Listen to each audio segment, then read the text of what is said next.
Girls high school వెంసూర్లో చదువుతున్నాను. మా biology sir Rambabu sir మాతో చాలా ఎక్స్పెరిమెంట్స్ చేయించారు. ఇప్పుడు మీకు అందరికీ చెప్పే ఉంటారు. మేము దాంట్లో ఒక ఎక్స్పెరిమెంట్ గురించి చెప్తున్నాం, మా ఫ్రెండ్స్ కూడా చెప్తారు. మర్రి మొక్కలను బోన్సాయి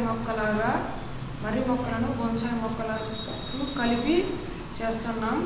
మర్రి మొక్కల తల్లి వేరును కత్తిరించి పక్క వేరుల మీద పెంచి బోన్సాయి మొక్కలు తయారు చేస్తున్నాం. గార్డెన్ కూడా చేసాం. మీ స్కూళ్ళల్లో కూడా చేసుకోవచ్చు. మేము ఇక్కడ గ్రౌండ్లో కిచెన్ గార్డెన్ చేసాం. అక్కడ ఫ్రూట్స్ పండించి బయట కాకుండా మన ఫ్రెష్గా చేసి ఇక్కడే చేసుకోవచ్చు. ఫ్రూట్స్ మనం వెజిటేబుల్స్ మొత్తం కూరగాయలు ఇక్కడే కూర చేసుకోవచ్చు. అందువల్లనే మేము కిచెన్ గార్డెన్ చేసాం. అందువల్ల మాకు బయాలజీ అంటే చాలా ఇంట్రెస్ట్ పెరిగింది. దంతాలు నిర్మాణం చేయించారు. దంతాలు రకాలు సులభంగా అర్థమయ్యే విధంగా రాంబాబు సార్ మాకు చేయించారు. అది మీరు చూసే ఉంటారు. తీసుకొచ్చి చేయించారు. దీంతో ఎలా దారాలు చేయాలో మాకు నేర్పించారు. దీన్ని బాయిల్ చేసిన తర్వాత దారం పెడితే దీంట్లో ఎలా షర్ట్స్ అలాంటివి ఎలా తయారు చేయాలో నేర్పించారు. నేను చదువుతున్న 10th క్లాస్. మా సార్ మాతో ప్లాస్టిక్ కప్పులతో ఈ పెన్ హోల్డర్ చేయించారు. ఇంకా కోకోనట్ షెల్తో కూడా చేయించారు. ఇవి మనం యూజ్ రానివి థ్రెడ్స్ ఇంకా కోకోనట్ షెల్ యూజ్ రానివి దాంతో క్లేతో చేయించారు. ఇంకా ఈ ప్లాస్టిక్ మౌల్డ్ దీంతో మాకు పెన్స్ హోల్డర్ చేయించారు.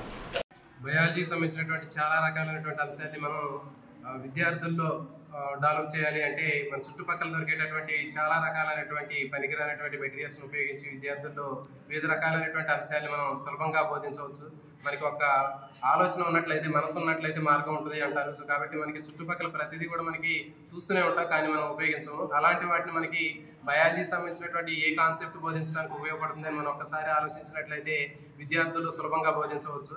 జనరల్గా ఇప్పుడు మొత్తం టెక్నాలజీ పెరిగిపోయింది. తర్వాత యూట్యూబ్, తర్వాత మనకి రకరకాలైనటువంటి ఆన్లైన్లో వీడియోలు కూడా కనిపిస్తున్నాయి. అయినప్పటికీ కూడా విద్యార్థికి ప్రత్యక్షంగా ఒక వస్తువుని చూసి మోడల్ని తయారు చేసి చూసినట్లయితే విద్యార్థికి దానికి సంబంధించినటువంటి ఎక్కువ అవగాహన అనేది పెరిగే అవకాశం ఉంటుంది. కాబట్టి సాధ్యమైనంత వరకు మనం అందుబాటులో ఉన్నటువంటి వనరులు విద్యార్థులకి అవగాహన కల్పించడం, వివిధ రకాలైనటువంటి మోడల్స్ని తయారు చేయించడం, విద్యార్థుల చేత కొన్ని రకాలైనటువంటి ప్రాజెక్టుల రూపంలో తయారు చేయించినట్లయితే విద్యార్థుల్లో జీవశాస్త్రం పట్ల ఆసక్తి పెరుగుతుంది. విద్యార్థుల్లో వివిధ రకాలైనటువంటి అకాడమిక్ స్టాండర్డ్స్ని కూడా మనం ఈజీగా ఇంప్రూవ్ చేయవచ్చు. నేను కూడా బయాలజీ ఉపాధ్యాయుడిని. ఇంకొక బయాలజీ ఉపాధ్యాయులు రాంబాబు గారు ఉన్నారు. రాంబాబు గారు నేను ఇద్దరం ఇదే పాఠశాలకి గత సంవత్సరం 2024లో బదిలీ పైన రావడం జరిగింది. అప్పటి నుండి నేను రాంబాబు గారిని అబ్జర్వ్ చేస్తూ ఉన్నాను.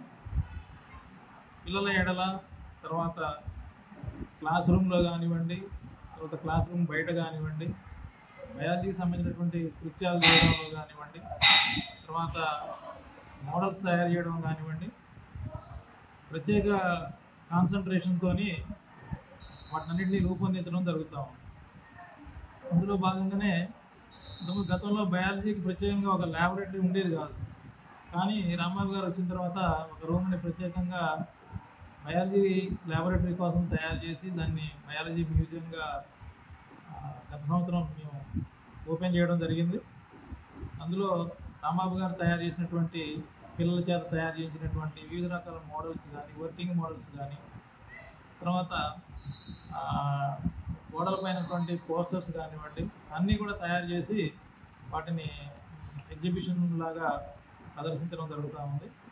పిల్లలకి క్లాసెస్ చెప్పేటప్పుడు కూడా ల్యాబ్లోకి తీసుకెళ్ళి వాటిని ప్రత్యక్షంగా వాటిని పరిశీలింపజేయించడం, అక్వేరియం తయారు చేయడం కానివ్వండి, తర్వాత మైక్రోస్కోప్లో డిసెక్షన్స్ చేసి చూపించడం కానివ్వండి, ఇట్లా చాలా రకాలైనటువంటి యాక్టివిటీస్ని రాంబాబు గారు తయారు చేయడం. తర్వాత మా పాఠశాల నుండి గత సంవత్సరం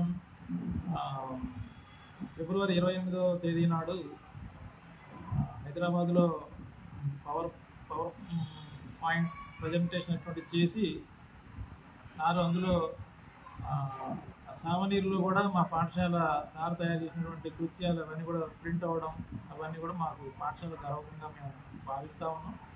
అదేవిధంగా రీసెంట్గా జరిగినటువంటి